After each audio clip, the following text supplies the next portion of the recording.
Kita lanjutkan tadi ada yang sangat menarik yaitu ada perpindahan penduduk ya atau alamat yang berbeda. Misalkan seperti tadi Pak Iksan yang alamatnya di Jakarta tapi secara de jure tapi secara de facto ada di Banda Aceh. Nah, kalau yang kasus-kasusnya seperti ini bagaimana mengisinya itu Pak Iksan? Ya, jadi sekali lagi nanti 4 hal tadi yang saya sebut, saya ulang, Iya, apa namanya, nama, kemudian umur, status usia, jenis kelamin dan NIK, nomor iya, kependudukan. Ya, ini tanyakan untuk 4 ini di wilayah perkotaan, 4 kota, ya secara door to door yang belum. hmm, Ya, hmm, itu apa namanya kenapa apa namanya ditanyakan NIK ya saat ini agak unik, bukan unik, dimulai ya bahwa kita berkolaborasi antara pendataan lapangan dengan catatan administrasi yang dimiliki oleh Dirjen Dukcapil ya dalam ini hmm, sampai dengan tingkat kecamatan dan desa begitu kan yang dipakai catatan iya, administrasi kependudukan. Nah, itu diharapkan dari sensus ini bisa kita update ini ya jumlah penduduk yang administrasi kependudukan yang ada di kementerian yang ada NIK-nya ya dengan di lapangan apa mana nih ya, penduduk yang belum katakan belum punya NIK misalnya begitu iya, ya. iya, iya. Kemudian juga untuk menangkap kalau itu sudah dilakukan secara baik itu bisa kita pisahkan nanti bahwa saya nanti Hmm, ya hmm, tercatat sebagai de facto di Aceh, di jurunya hmm, nanti tercatat di Jakarta, saya di Pondok hmm. Kelapa begitu itunya. Dan itu masyarakat tidak usah risau, ya cukup meyakinkan atau menjawab tugas di mana dia tinggal, ya menetap, Hmm. tinggal di sini adalah menetap, ya kalau Hmm. misalnya dia bolak-balik ditanya yang paling lamanya. Kalau misalnya kayak saya, ya saya nih sudah di Jakarta, sudah tugas di Aceh, tentu saya pindah, ya niat menetap di Aceh. Nah, ini diketahui, ya cukup menyampaikan bahwa saya sekarang tinggal di Aceh, ya dengan nanti tanya mana waktu sudah datang nomor KTP-nya, oh ada KTP-nya, KTP saya di Jakarta Timur, nah nanti gitu kan, cukup Hmm. itu. Hmm. Nanti yang kita akan compile, akan kita susun, oh ternyata Pak Iksan ini bagian dari penduduk di Banda Aceh secara de facto karena ada di sana dan penduduk di Jakarta Timur karena KTP-nya Jakarta Timur. Itu Pak Bukari. Jadi sebenarnya masyarakatnya nggak usah risau, cukup menjawab di mana keberadaannya dan Hmm. tunjukkan NIK-nya. Itu saja. Iya, kalau yang sebaliknya Pak, misalnya dia orang Aceh, penduduk kota Banda Aceh katakanlah, tetapi ada di luar bahkan di luar negeri bahkan di luar Ya, negeri, tetapi dia tentu tidak punya KTP Pak, dibawa oleh yang bersangkutan. ya, eh, ada yang karena belajar sekolah seperti ya sedia anak kami sendiri, ada yang di luar kota itu kan oke. mahasiswa Jadi tapi dia sudah memiliki KTP ya tentunya betul. tapi tidak Oke. tidak ada identitas saat saat di apa di sensus itu, Survei. bagaimana itu Oke. Pak Isa? Oke, betul. Jadi pendekatannya tentu sama yang dilakukan di kita di pendekatan adalah rumah, ya rumah tangga, ya. Kita datangi Oh, rumah tangga, ya di hmm, sini, ya kita datangi.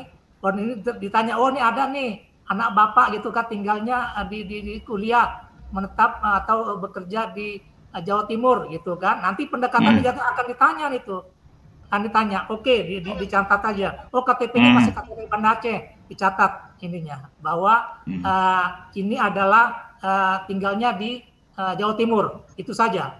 Ya nanti di Jawa Timur akan hmm, ditanya, ya kan didatangi. hmm, hmm, Semua hmm, rumah pasti datangi Pak. Tadi yang saya bilang tadi, hmm, kalau kota door to door, ya kalau yang kabupaten, ya kalau di Aceh ini di 19 kabupaten ini ada yang diragukan saja, yang kira-kira kepala dusunnya, kadusnya ini meragukan lah, baik mungkin nick-nya nggak lengkap, keberadaannya, itu saja Pak. Ya jadi iya, sebenarnya nggak sulit Pak, ya nggak sulit hmm, karena didekati semua di mana tempat tinggal Pak Bukhari di Banda Aceh, anak Pak Bukhari ada di Padang, atau di Jawa Timur, akan didatangi Pak. Pasti itu Pak. Yang datangi petugas di sana, Pak? Iya, petugas sana nanti. Oh, iya, iya, iya, iya, iya. Ya, ya jadi Iya, kita iya.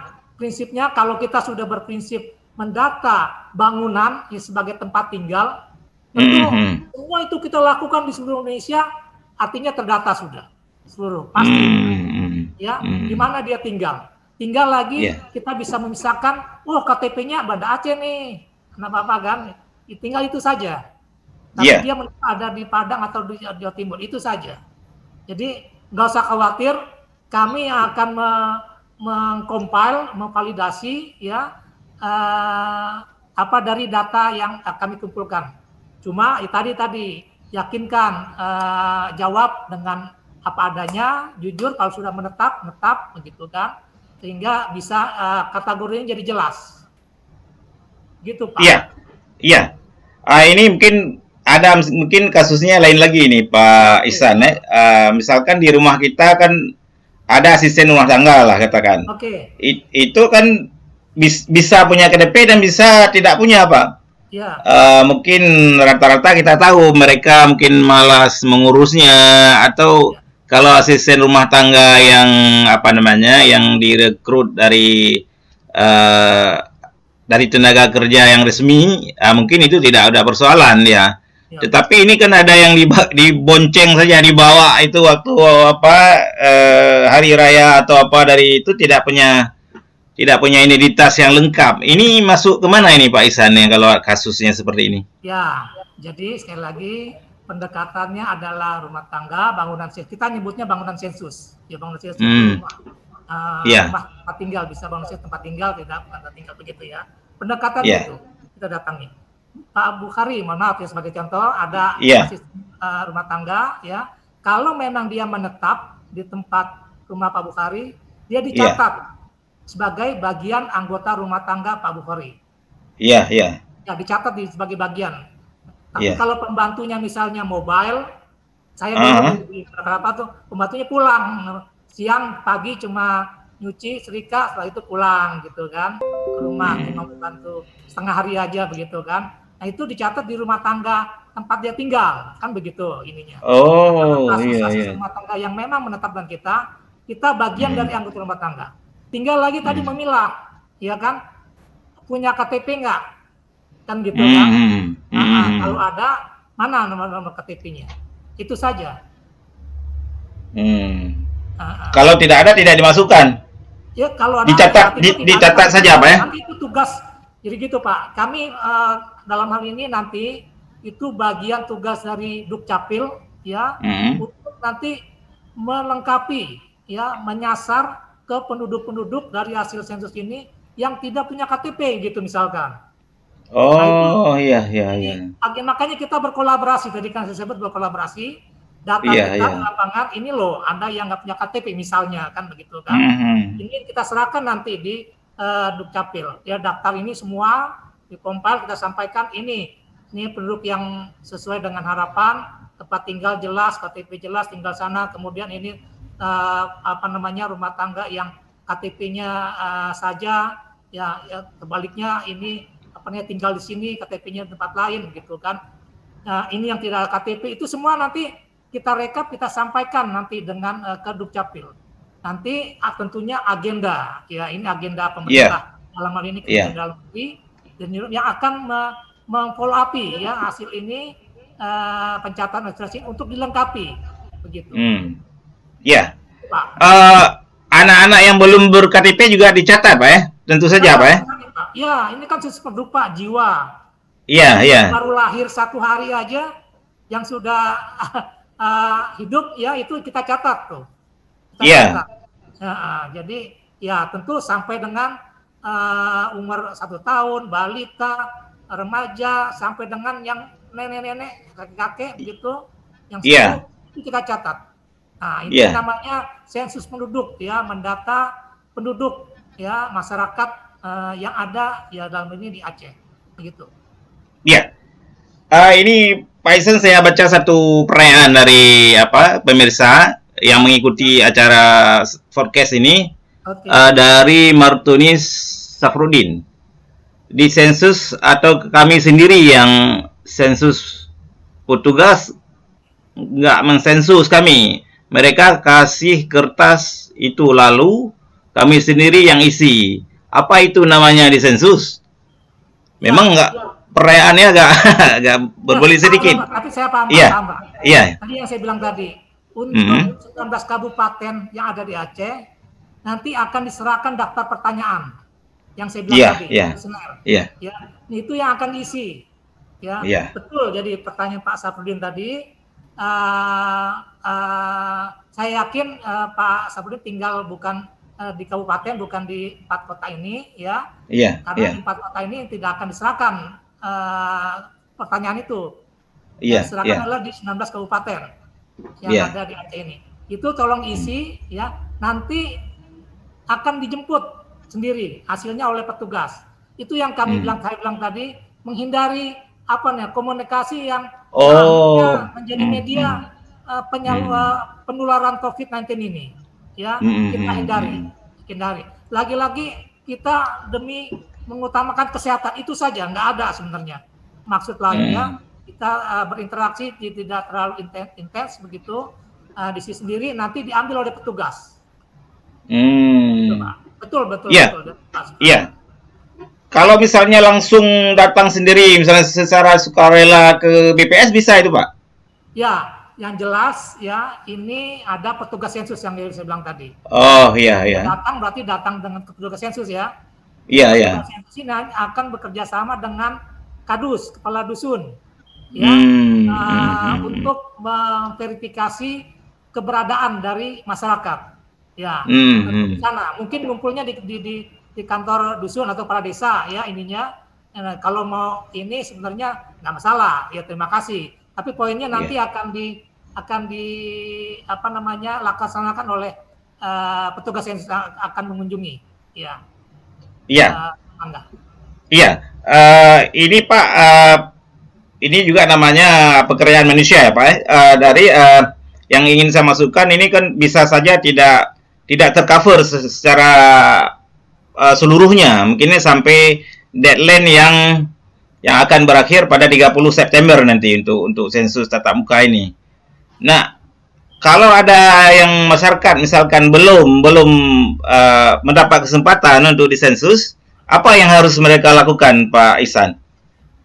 Ya, ini dia nih ya. Jadi memang sebenarnya ini udah dari tahun kemarin juga kita propagandanya, publisitasnya bahwa sensus penduduk di tahun 2020 kan begitu. Kan? Ya.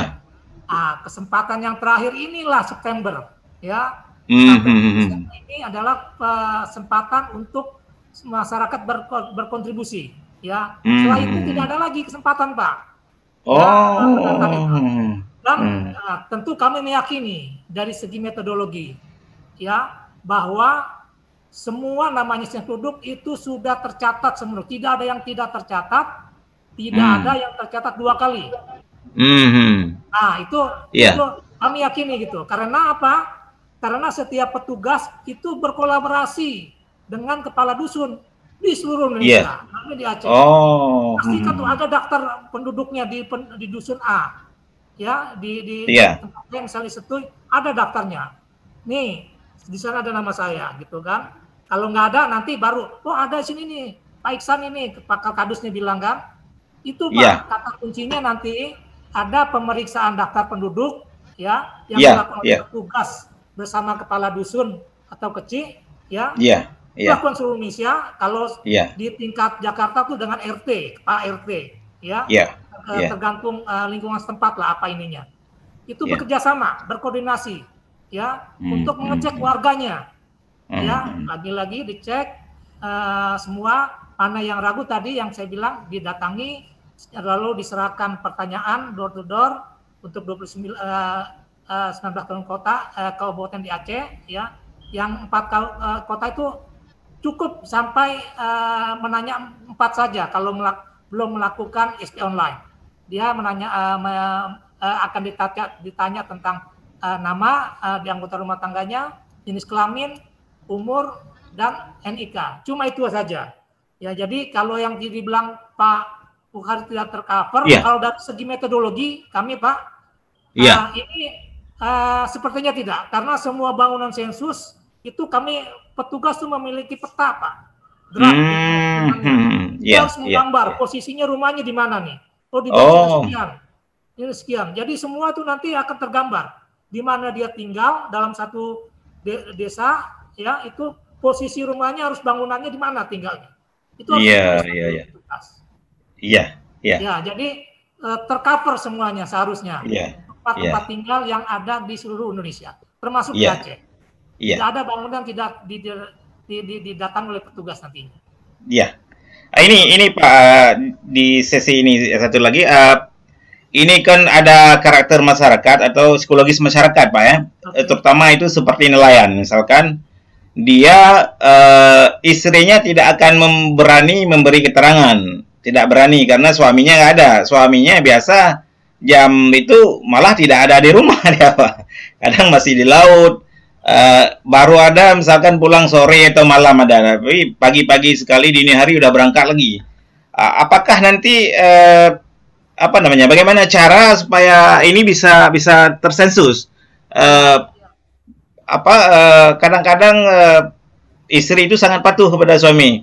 siap. Jangan nanti salah, nanti ditanya apa-apa nanti salah. Padahal kan hanya 4 itu tadi yang ditanya, Ya, apa ya? betul. Tidak rumit sebetulnya. Siap, Beda siap. dengan sesuai ekonomi. Siap. Ini bagaimana apa BPS sendiri akan menghadapi persoalan seperti ini? Apakah akan sensur berulang-ulang atau seperti apa, Pak Isan? Iya, iya, terima kasih. Jadi memang di sini kita pastikan ya petugas sensus lagi ya. Ya. Dia akan menyesuaikan tentunya kan dengan Oh. kebiasaan nelayan itu. Misalnya di Hmm. adanya malam, adanya jam berapa, disesuaikan ya. Oh itu, Jadi Pak ya. tanggung jawab dia untuk Hmm. mendata di lingkungannya itu, yang tadi yang satu dusun itu, untuk dipastikan kapan itu Hmm. ininya ya dalam rentang 1 bulan tadi, Pak.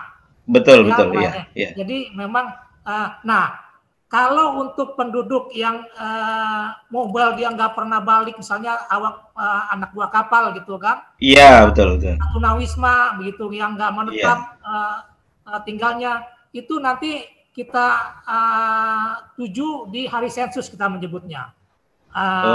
Sensus Oh. D, ya, itu kita hari sensus tanggal 15, kita sasar, kita ketemu tunawisma malam-malam biasanya. Oh ini Bapak ini siapa namanya? Oh ini. Nah udah semuanya itu kita data. Demikian juga Hmm. anak buah kapal. Nanti kapalnya di mana berlabuh di situ tanya. Ya Hmm. ininya apa Hmm. Hmm. namanya? Yang tanya ininya. Tentu itu dalam rentang 1 bulan itu. Ya. Hmm. Nah ini Iya, kalau lepas dari 1 bulan itu sudah habis kesempatannya nih Pak. Habis iya. kesempatannya.